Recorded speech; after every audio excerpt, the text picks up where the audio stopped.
Yeah. As they came to a stop.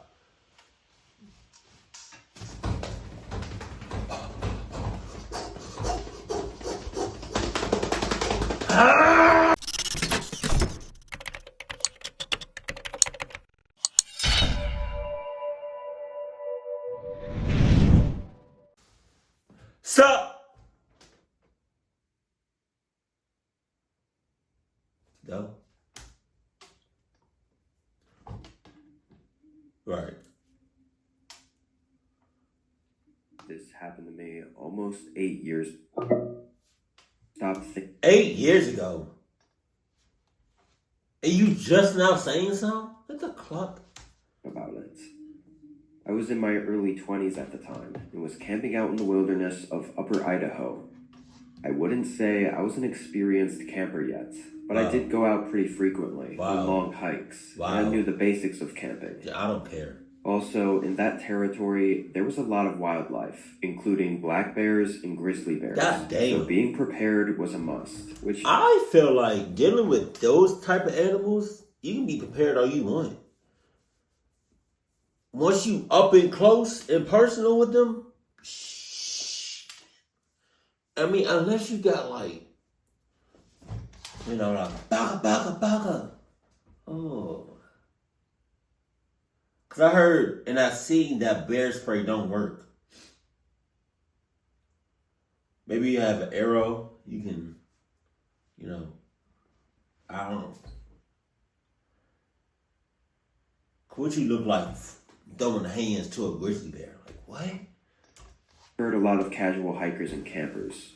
Not many people live up there either, and you'd only see the occasional tourist also hiking a trail. Most of the campsites in Upper Idaho are not very crowded. That being said, although admittedly unnecessary, I tried to stay away from those tourist-type spots and stick to lesser-known trails. For this trip, I'd chosen one that was just outside of the big mountain range that was well known. This trail just went through the forest and along the hills bordering the mountain, leading to a nice open spot with views of the mountain range. The nearest trail I knew of was 3 miles away that led to a small lake, which I assumed might have a couple other people, so that's why I skipped it. I was right though. My whole hike there, nobody else was around. The trail seemed basically unused, and when I got to the campground, it was open and empty. I set up my tent on the far side and found some big stones to build a fire pit with. I think I had 2 or 3 hours of daylight left, so I wasn't planning on doing much for the rest of the day. Okay. Just sit around the campsite and think about my plans for tomorrow. When the sun set, I built up the fire and roasted some marshmallows while stargazing. The whole valley was really quiet, just a subtle breeze coming through and the occasional wildlife calling out. But then something interrupted the silence. A repeated crunch of leaves coming from out in the woods. Okay. After a second, it was pretty obvious that it was a person walking. I didn't know what to do, except sit there and stare in that direction, kind of just shocked and confused why someone was out there, until they showed up at the edge of my campsite. God damn. It was a man, but with the shadows from the campfire flickering over them, I couldn't make out much to identify them with.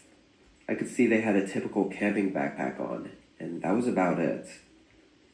They stood there and looked at me, then at the rest of my campsite, and before I could say anything, they said sorry, then turned around and... What are you sorry? You intentionally came over here and you talking about you sorry. That's like, you coming to my house, Gattor's house, and you got on Reebok, you got on Vans, you got on Nike. You sorry. Okay, how about beat that ass? Oh, I'm sorry. I didn't mean to get your blood on my knuckles. What? back the exact way I heard them come from. Also, the way they said sorry was like they were trying to be quiet. It was just barely louder than a whisper.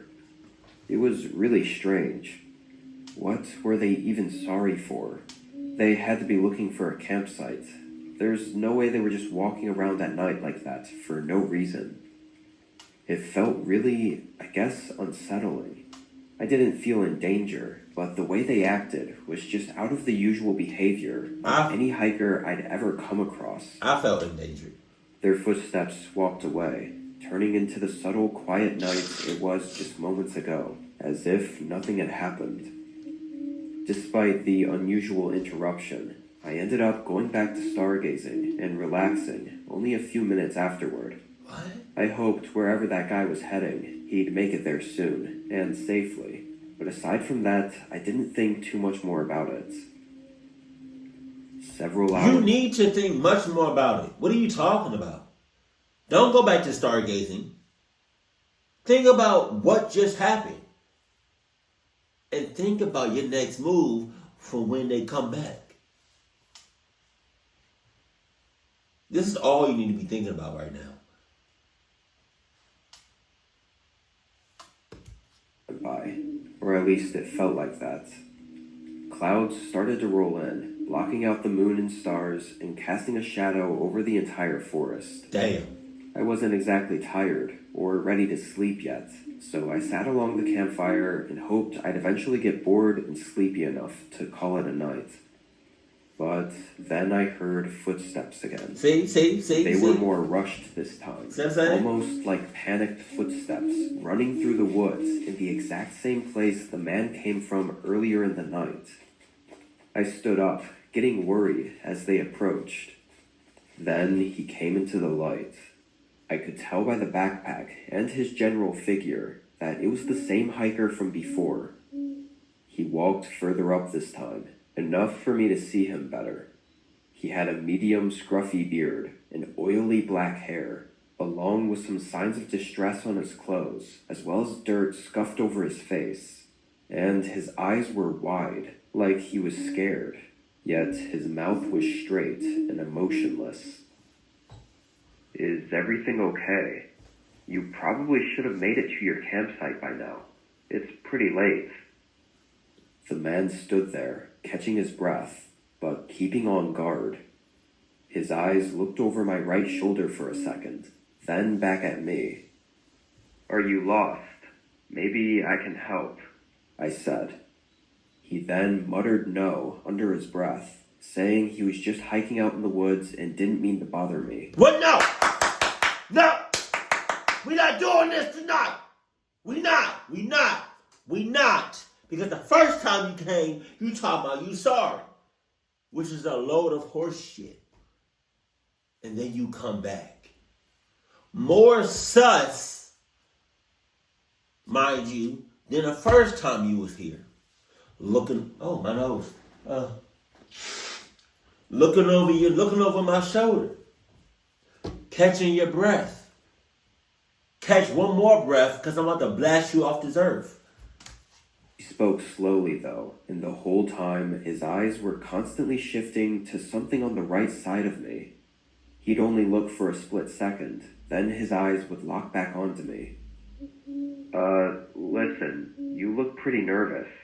I can help. Maybe send a radio message for you, or whatever you need." He seemed to ignore what I said, but he then suddenly locked his eyes on me, more intently than before. "You're camping here right now. Why?" The way he asked it was really unsettling. His eyes darted to my right again, and I couldn't resist the urge to look over my shoulder. My guy, look over my right shoulder one more time, and I promise you, I'm hauling ass because I'm not dealing with none of this. Empty, dark woods. I saw nothing. I was getting really creeped out now, and wasn't sure how much more I wanted to talk to this guy. I would have got creeped out the first time we had that interaction. Let alone try to help him with whatever was going on. Then he asked something even more creepy. "Is it just you here? Are you alone? Where are the others?"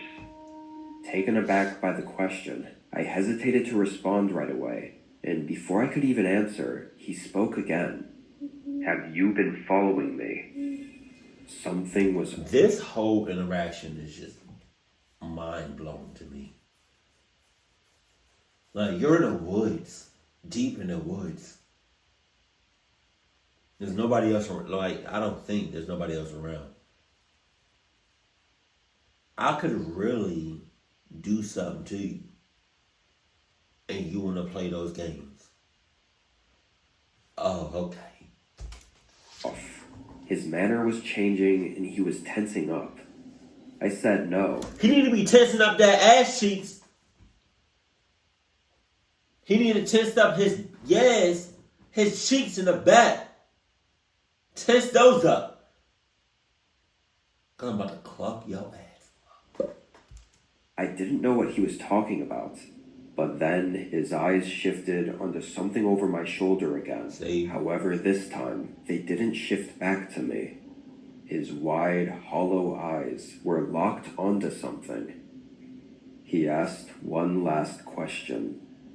Then why are you with her? I instantly turned around and looked over my right shoulder, but my eyes fell on nothing. Still just empty, dark woods. I looked back at the man. His face fell into terror, still staring beyond me, before he suddenly broke out into a sprint, running deeper into the woods. Within seconds, he was past all the lights and completely gone. The direction he ran was nowhere near the trail, or really anything at all. My heart was still racing though. I was looking all around, especially behind me, trying to figure out what the hell that guy was talking about, and what he was seeing. In those brief moments after he asked, "Then why are you with her?" I thought I'd connected everything, that this man was being followed by some woman or group in the woods. And when I looked over my shoulder, I fully expected to see her standing behind me, deranged and terrifying. But now I didn't know what to believe. I was scared shitless though, and was absolutely not staying any longer. I gathered up everything and started moving. Even though I saw the guy run in the other direction from the trail, I was still on edge the entire walk. Every slight noise had me startled and expecting to see some woman following me, or whoever the hell he was talking about. But I never did. I made it to my car and left. The following morning, I decided to put in a note with the police station near me about the guy out there, because with more time to think about it, I was pretty worried about him. While I don't have an exact explanation... Don't you know, in a situation like this, that everybody's a suspect? Everybody's sus, everybody is in cahoots until proven otherwise. So, I'm leaning on the fact that that woman was in cahoots with the guy that came to your campsite. There it is. What went on that night? I can provide a decent theory for the situation after consulting dozens of people over the years.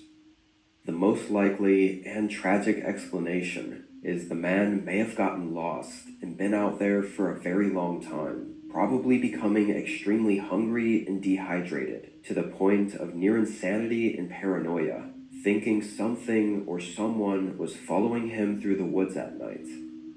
Unfortunately, with him not being in the right state of mind, he didn't know help when he saw it.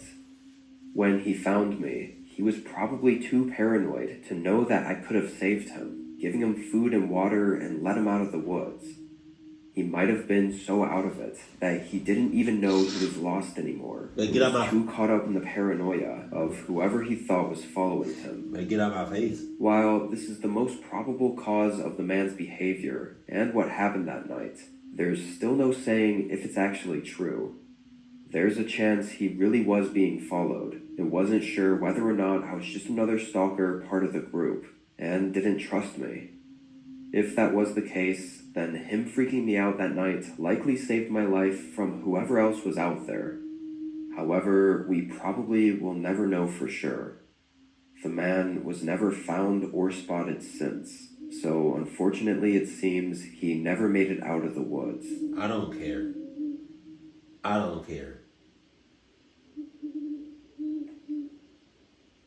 That's a cluck ass to me. I don't give a cluck what you and you're in the woods. Like what you expect?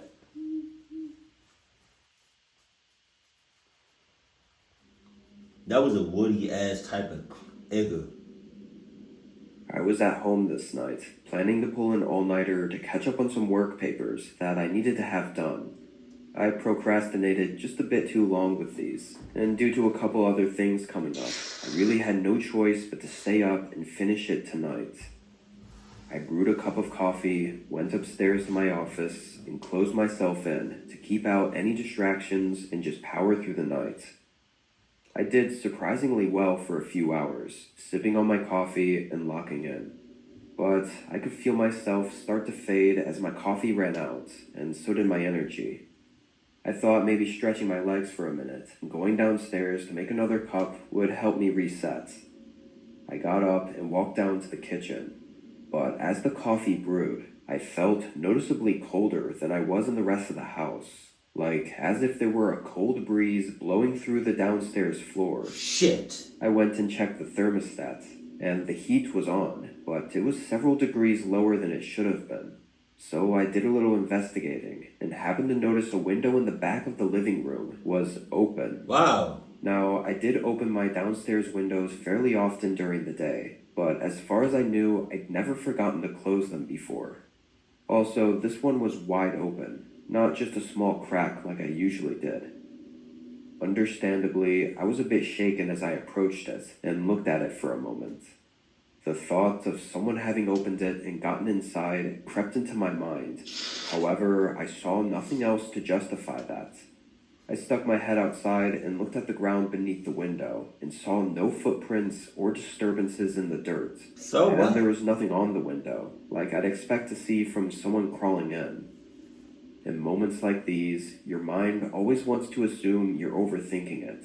And Nah. In times like that, my mind, I'm automatically thinking the worst.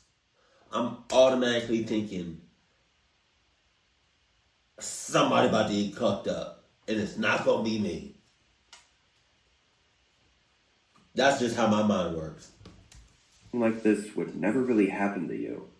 I started to assume that I just cracked open the window a bit more than usual today and forgot to close it. You know. With no other signs to determine otherwise, I closed the window, grabbed my fresh cup of coffee, and went back upstairs. What? Now, over the course of the next 30 minutes, You not gonna...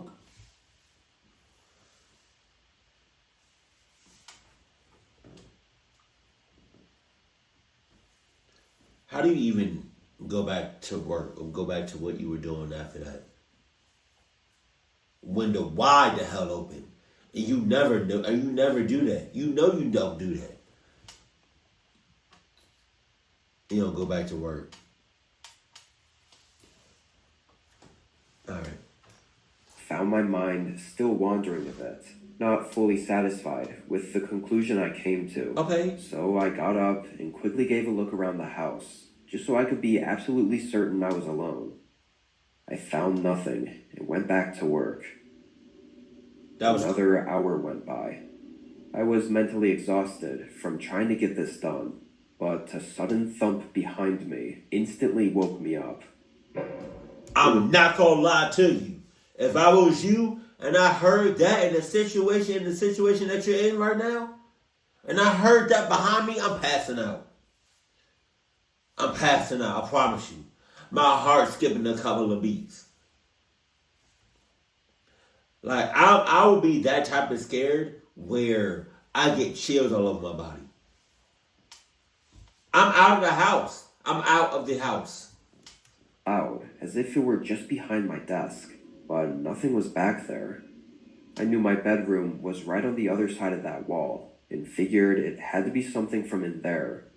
But the sound was far too loud to be ignored, and with the whole window thing from earlier, it was hard to keep myself from thinking the worst this time. Stop doing that to yourself. Stop doing that to your body. Stop doing that to your mental. And just say to yourself, I'm in a cluck situation. Shit about to hit the fan. I'm thinking the absolute worst. Let me get the hell out!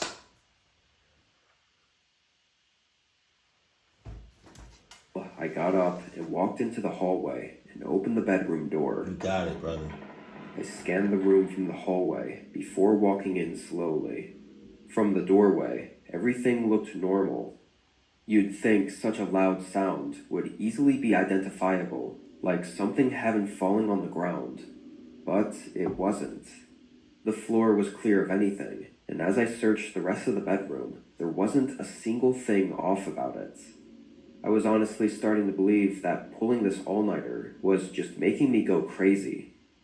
I went back to the office, but for the next 15 minutes, it was insanely hard to focus. I knew I heard a thump behind me. It was so loud. How could it just be nothing? Eventually, my focus broke, and I spun around in my chair, looking behind me at where the sound had come from just 15 minutes ago. As I stared at the wall thinking about it, I suddenly felt stupid. There was a closet right there. It was just a small, thin closet that I used for nothing but storage of old clothes and winter jackets. I'd forgotten it even existed. Curious, but not really thinking I'd find anything, I got up and walked over to it, carelessly sliding open the door. My breath left my lungs. Do you understand? If I would have opened up that door, I'm not just opening up the door like, just oh gosh, like, hey. I'm not opening the door like, nah.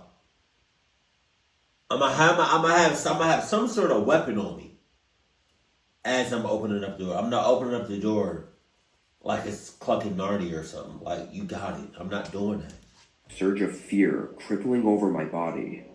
I was face to face with a stranger. He was only inches from me, in the back of the closet behind all the jackets. I'm not gonna lie to you! My mans would have got a few things to him. I open up the door and I see a stranger's face in the closet. You either getting knifed, shanked, right? You get bop, bop, bop, bop, bop, bop, bop, bop, bop, bop, bop, bop, bop, bop, right? You getting a boom, dose, right? Grenade, you know? You getting a bah, shotgun, right? You getting a cheese wire around your neck, right? You getting these hands,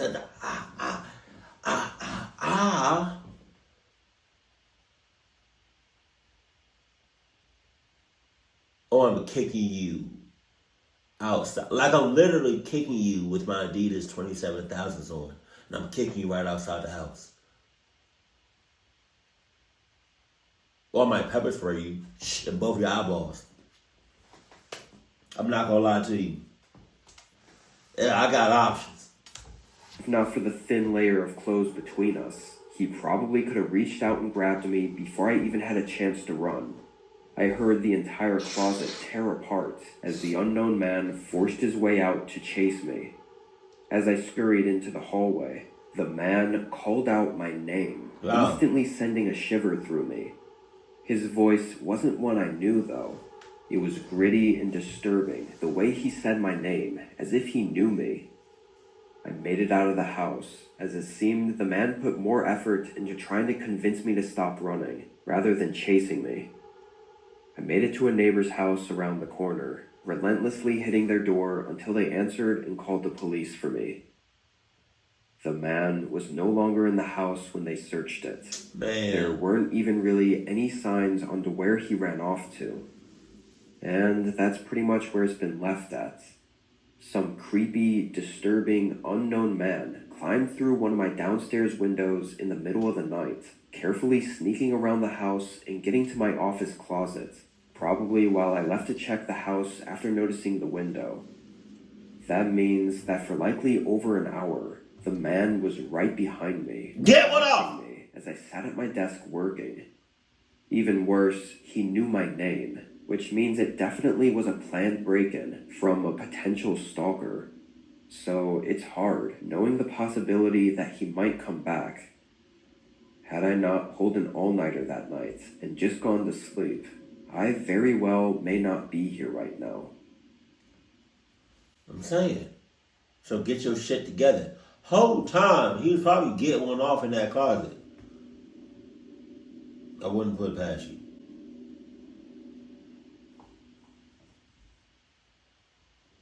What's up, HC? What's up? I don't even know. This was only a month ago. It was the weekend, and while I usually chose to stay home and do nothing, this Saturday was different. One of my best friends was celebrating her birthday, so I kinda had to go. It wasn't supposed to be a big party, only our close group of friends, maybe having a couple drinks and talking for a few hours. I lived in an apartment, just a 10-minute drive from my friend's house, and around 6:30 I drove over there. The party was nothing special. It wasn't even really a party, just a social gathering, I guess. However, we did end up drinking a bit while talking, and eventually, at just about 1 a.m., most people had either left or decided to spend the night. I really didn't like sleeping at anywhere but my own home in bed, but I also was a little tipsy still, and wasn't going to risk driving. Maybe, against my better judgment, I decided I'd just walk back to my apartment. My friends said it was good for me to leave my car parked in their driveway, and I'd made the walk plenty of times before. It was just 25 to 30 minutes, and mostly through the quiet suburbs. I said bye to the rest of my friends that were still there, then set off on the walk home. The weather was calm, and the walk started out well. The whole neighborhood was silent and still. No moving cars or people outside, or even any lights on in any of the homes. Everyone was probably sleeping already. At one point as I walked, though, a sudden pair of headlights came down the road. Sus! They weren't too bright, and they were going slowly, until they got really close to where I was, and rolled to a stop. They cracked their window, but with it being... Yeah. As they came to a stop,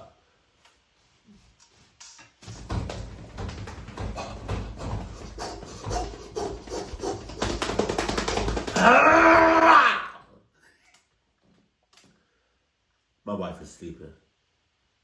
Damn. And them not fully rolling it down, I couldn't really see them at all. A man's voice called out, asking if I was okay or needed a ride anywhere. I said I was fine and thanked him. That was and without weird. any further conversation, they drove off. I thought nothing of it. From his voice, he sounded... Stop saying that. I thought nothing of it. Glitch. Think everything of it. He genuinely wanted to know if I was okay. No. I kept walking along the same road. Another couple minutes went by, as the neighborhood was just as quiet as before. But then, a street sign in front of me reflected a light from behind me. I turned around, seeing that same car coming down the road, opposite of the way he came down before. Okay. He ended up pulling off to the side of the road, though, and parking, rather than passing by me.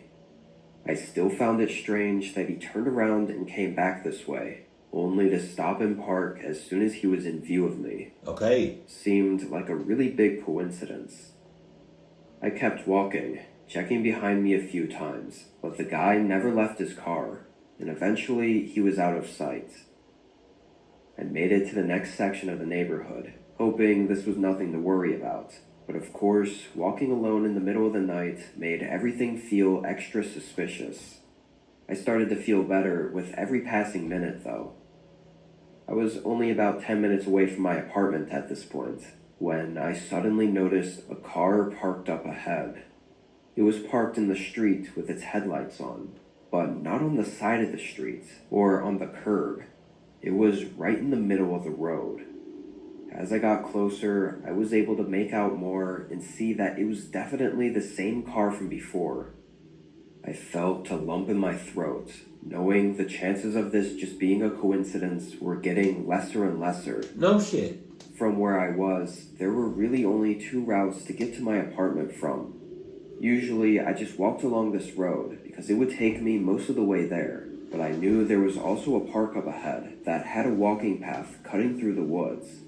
I rarely used it because most of the time I made this walk, it was at night, and the path through the woods didn't have any lights or anything, so it was usually safer just to stay on the street.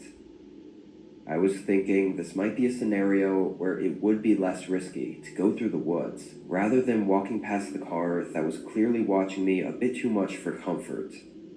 However, as I got closer to where I knew the entrance to the trail was, I realized the car was parked strangely close to it, like they were only a little bit ahead of it.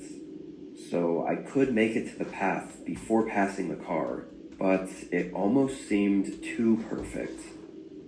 As I got closer and closer, the more I looked out at the woods, the more uneasy I felt. I had to go with my gut. I kept walking, past the entrance to the woods, and toward the car. I held my breath as I passed it, but nothing happened. Once I got to the front of the car, I looked back, and through the windshield, I could see that nobody was inside. Right. This car that had been following me and parked right in the middle of the road with its headlights on was empty. After a few seconds of thinking, I looked further back toward the woods, and barely through the dark, I could see the figure of a man standing out from behind the trees, watching me. I took no more chances. I started running, and it was only a few seconds later that I heard the man get into his car. I pulled my phone out as I ran, and thankfully that must have deterred him, because instead of chasing, he made a U-turn and left. I didn't stop running until I got home. Afterward, I told the police about what seemed like an attempted kidnapping. It was all just too coincidental to not be.